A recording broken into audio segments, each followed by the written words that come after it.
Olá, queridos, bom dia para todos, na paz de nosso Senhor e Salvador Jesus Cristo. Aí, tudo bem com vocês? Amados, nesta oportunidade nós vamos trabalhar o texto de Mateus 28, 19, que diz, Ide, portanto, fazei discípulos de todas as nações, batizando-os em nome do Pai e do Filho e do Espírito Santo. Somente esta passagem nós vamos trabalhar, ok? Bom, de acordo com alguns críticos, a saber, aqueles que se opõem à doutrina da Trindade, eles dizem que este texto foi acrescentado pela Igreja Romana, a Igreja Católica Romana. Repito, de acordo com alguns críticos, inimigos da doutrina da Trindade, eles vão dizer que este texto aqui, que diz, batizando-os em o nome do Pai, do Filho e do Espírito Santo, não faz parte dos originais. Foi acrescentado pela Igreja Católica Apostólica Romana. Ok? Vamos lá. Eu quero fazer algumas observações. Primeiro, a crítica textual, que é a parte da ciência bíblica que estuda os textos originais, grego, hebraico, aramaico. O que a crítica textual diz? E o que os estudiosos da crítica textual mostram? Todos os manuscritos, a começar do mais antigo manuscrito do Evangelho de Mateus, que nós temos, todos, a começar do mais antigo manuscrito, traz esta cláusula. Ide, batizando-os em o nome do Pai e do Filho e do Espírito Santo. Nenhum estudioso da crítica textual vai negar isso.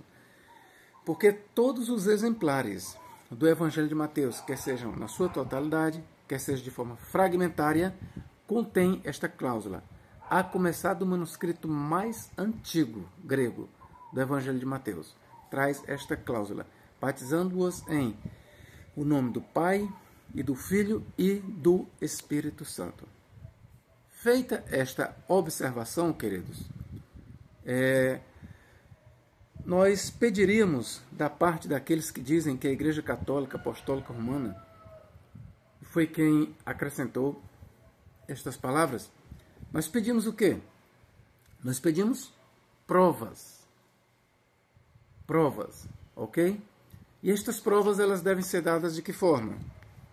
Ora, para alguém falar que estas palavras trinitarianas, batizando-as em o nome do Pai e do Filho e do Espírito Santo, foram acrescentadas, é um texto manipulado pela Igreja Católica Apostólica Romana. Para que essa pessoa me convença de que isso não existia no manuscrito original, é preciso que ela me traga o escrito original. Sim, para que eu possa, ou para que essa pessoa me prove que o que eu leio aqui em Mateus 28, 19, Ide, batizando-as em nome do Pai, e do Filho e do Espírito Santo, não consta nos manuscritos originais, esta pessoa, para começo, no mínimo, ela tem que me mostrar o manuscrito original do Evangelho de Mateus, o mais antigo, que não tenha esta palavra. E aí é onde eles não vão poder provar, porque, como eu já falei, a crítica textual, os estudiosos da crítica textual, são unânimes em afirmar que a partir do manuscrito mais antigo do Evangelho de Mateus consta, sim, estas palavras. Então, como é que alguém vai dizer que estas palavras foram acrescentadas pela Igreja Católica Apostólica Romana? Como é que alguém vai provar isso se ele não tem o original?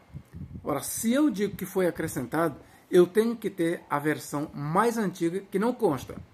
Agora, se eu não tenho a versão mais antiga, como é que eu vou provar? Com que base eu sustento essa ideia de acréscimo, de manipulação? Na verdade, não tem como se provar. Se eu não tenho como provar, então a minha fala não passa de uma ideia. E diga-se de passagem, de uma ideia antitrinitariana. Porque é para isso mesmo que os antitrinitarianos, eles apelam. Como eles não vencem no debate, não vencem na Bíblia Sagrada, porque a Bíblia Sagrada ela não depende apenas deste texto, para nós provarmos que há uma trindade. E eles sabem disso. Então o que é que eles fazem? Os textos mais antigos, ou os mais claros que nós temos, não é o único, mas os mais claros, é este aqui de Mateus 28, 19. Ide, portanto, fazer discípulos de todas as nações, batizando-os em o nome do Pai, do Filho e do Espírito Santo. Então, como eles sabem que aqui é claríssimo, é evidente uma doutrina trinitariana, o que eles dizem? Não, este texto aí foi acrescentado. Este texto foi inserido pela Igreja Católica Apostólica Romana. Mas nos originais não existe. Aí é fácil você derribar a tese deles. É só você perguntar. E você tem, meu querido, o original? Você tem o original que não consta esta passagem?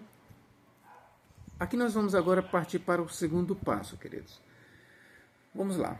Se este texto aqui, trinitariano, estas palavras trinitarianas, que trazem uma fórmula batismal trinitariana, tem que ser batizado em nome do Pai, do Filho e do Espírito Santo.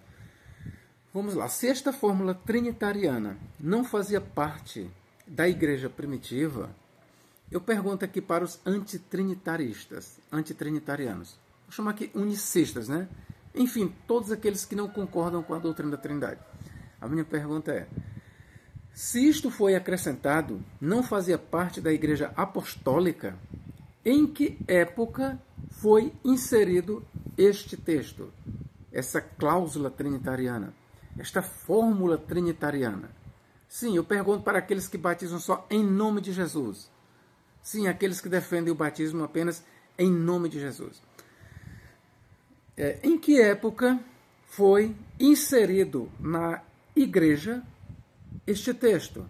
Porque os mais antigos manuscritos, a começar do mais antigo, manuscrito de Mateus, encontra-se. Então, a partir de quando foi inserido? Vamos lá. Enquanto você me responde, antitrinitariano, eu vou aqui trazer uma prova para você. Por exemplo, Tertuliano, um dos mais importantes pais da igreja ali do segundo século, que nasceu no segundo século e morreu no terceiro século, ou seja, Tertuliano, para que você seja contextualizado, ele talvez tenha nascido entre 155 a 160 e morreu entre o ano 220 ou 225, certo? Então, Tertuliano ele viveu talvez entre 60 a 70 anos, ok? A obra que eu vou ler aqui de Tertuliano, ela foi escrita mais ou menos lá para o final do segundo século, talvez no ano 195 a 200, ok? E a obra que eu tenho aqui de Tertuliano, deixa eu ver bem aqui, chama-se, o título da obra é esse bem aqui, Sobre o Batismo, certo? Tertuliano ele escreveu esta obra sobre o batismo, aqui para não haver erros, entre o ano talvez 190 a 200 da era cristã, certo? Então, Tertuliano ele foi um dos grandes apologistas, foi um dos maiores pais da igreja, ok? Que você saiba disso. Então, o que Tertuliano diz aqui no capítulo 14, no capítulo, aliás, 13? Olha o que ele diz, para a lei de batizar foi imposta, e a fórmula prescrita, ide, diz ele, ensina as nações, batizando-as em nome do Pai e do Filho e do Espírito Santo. Então veja que aqui por volta do ano 200, entre 190 a 200 da era cristã, Tertuliano, um dos mais antigos pais da igreja, ele usava claramente a fórmula trinitariana, a mesma fórmula que nós temos em Mateus 28, 19. Então eu quero lhe mostrar aqui que por volta do ano 200, Tertuliano, escrevendo esta obra, ele usou a fórmula trinitariana, tirada de Mateus. Ide, batizando-as em nome do Pai, do Filho e do Espírito Santo. Então a minha pergunta para os antitrinitaristas é: em que momento foi acrescentado estas palavras? Porque Tertuliano, lá por volta do ano 200, já se utilizou desta fórmula. E cabe lembrar que a diferença de tempo eu vou dizer que entre a escrita do Apocalipse e a escrita aqui de Tertuliano é de 100 anos. O Apocalipse talvez foi escrito no ano 100, e esta obra aqui foi escrita no ano 200. Então nós temos aqui um intervalo, contando que o cristianismo tem 2000 anos, nós temos um intervalo pequeno de 100 anos. Certo? Então, em que momento da história da igreja, a Igreja Católica Apostólica Romana acrescentou esse texto? Lembrando que, nesta época aqui de Tertuliano, a Igreja Católica ela já era conhecida como Igreja Católica, mas ela não tinha o mesmo poder que a Igreja Católica Apostólica Romana teve a partir do quarto século. Ali, por exemplo, no Concílio de Nicéia. A Igreja dos dias de Tertuliano, ela não tinha ainda, por exemplo, um Papa, como nós já teríamos no quinto século. A Igreja de Cristo, no tempo de Tertuliano, para resumir, ela não era precisamente em termos de poder, ostentação, ela não era a mesma igreja dos dias de Santo Agostinho, ali do quinto século, do sexto século, do sétimo, até aqui. Ela não era a mesma, certo? Vamos lá. Esta fórmula trinitariana para o batismo, ela é encontrada também 100 anos antes de Tertuliano, ou mais. Eu quero ler aqui para vocês, ó. O Didaquê, deixa eu ver se eu encontro aqui, eu vou ver bem aqui, ó. Didaquê é um dos livros mais antigos da patrística, pronto. O livro de Didaquê, de acordo com os estudiosos, ele é datado entre os anos 70 a 120. Quanto à época da composição, oscilam os analistas entre os anos 70 a 120 depois de Cristo. Então, este aqui é um dos escritos mais antigos da era patrística. Aqui, ó. Inclinam a indicar para sua composição os últimos decênios do século I, mas em particular em torno dos anos 80 a 90 depois de Cristo. Então veja bem, resumindo aqui, o escrito que eu vou ler aqui, que é do Didaquê, da Didaquê, ele foi escrito entre os anos 70 a 120.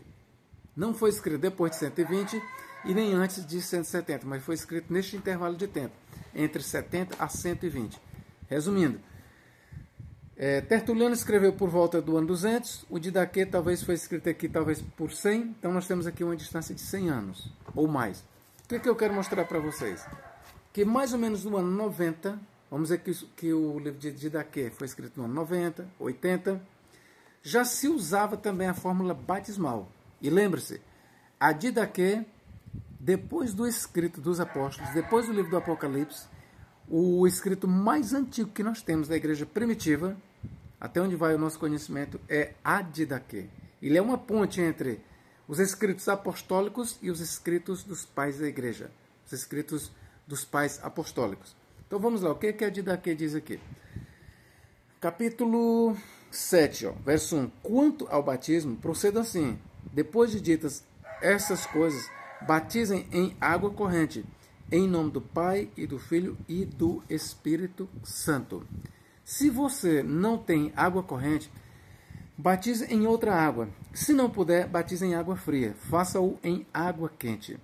Na falta de uma e outra, derrame 3 vezes a água sobre a cabeça, em nome do Pai e do Filho e do Espírito Santo. Ok, queridos? Então, esta aqui é a instrução mais antiga que nós temos depois dos escritos apostólicos. É a escrita mais antiga, que está datada entre 70 a 120 da era cristã. Então, a minha pergunta é o seguinte: aqueles que dizem que foi a Igreja Católica Apostólica Romana que acrescentou as palavras, em que momento ela acrescentou? Porque nós já encontramos esta fórmula batismal no Didaquê. E o Didaquê ele está paralelo ao livro do Apocalipse. Ou seja, quando o autor sagrado escreveu o livro do Apocalipse, muito provavelmente este escrito que eu acabei de ler, a Didaquê, ou ele já estava escrito ou estava sendo escrito. Seja como for, o mais tardar que nós temos para a escrita do Didaquê depois do Apocalipse é um espaço de 20 anos. Então vamos dizer que o livro do Apocalipse foi escrito no ano 100, certo? Alguns datam para o ano 110. Vamos botar aqui para o ano 100. A Didaquê, por mais tardio que ele tenha sido escrito, não passa do ano 120. Não passa. Então eu vou botar aqui a escrita da Didaquê para o ano 120. Então, entre o livro do Apocalipse e a Didaquê, nós temos 20 anos de diferença apenas. O que eu quero dizer com isso? Que a fórmula batismal, em nome do Pai, do Filho e do Espírito Santo, já era conhecida dos cristãos da igreja primitiva. Outra coisa, quando o escritor do livro da Didaquê veio inserir a fórmula batismal, antes que se escreva alguma coisa, já está na cabeça. O que eu quero dizer com isso? A ideia de um batismo trinitariano, ela já era corrente entre os cristãos da igreja primitiva. Só depois é que vai ser registrado por escrito. Só depois, ok, queridos? Então, o que eu quero dizer para vocês é que não é verdade o que se diz que Mateus 28, 19 foi um acréscimo, foi inserida essa fórmula batismal trinitariana pela Igreja Católica Romana. Não é verdade. Primeiro que a Igreja Católica Apostólica Romana, da forma como nós temos hoje, ela começa no século IV, no século V. Quero apenas consertar uma coisa. É óbvio que a Igreja Católica, ela é a igreja ali que nasceu na Palestina. Ok? A Igreja Católica, eu quero deixar bem claro, ela é a mesma igreja fundada por Jesus Cristo, expandida pelo apóstolo Paulo. Houve mudanças? Houve. Óbvio, houve mudanças. Houve rachas? Houve. Houve. Quem é que vai negar? Mas é a mesma igreja. Ok, queridos? Mas é a mesma igreja. Se porventura nós viermos a concordar com essa ideia de que foi a Igreja Católica que acrescentou, é preciso que você então me diga a Igreja Católica de qual época? Porque a Igreja Católica, ela não foi criada no quarto século. Ela não foi criada no terceiro, no segundo, ela foi criada no primeiro século. É preciso que se entenda isso. Tá bom? Então, mesmo que eu admita, foi a Igreja Católica que acrescentou, mas ela acrescentou isso ali já no primeiro século. Em outras palavras, quando os apóstolos estavam vivos, ok? Quando os apóstolos estavam vivos. Esta é a verdade, ok? Deus em Cristo nos guarde e nos abençoe agora e para todo sempre. Amém.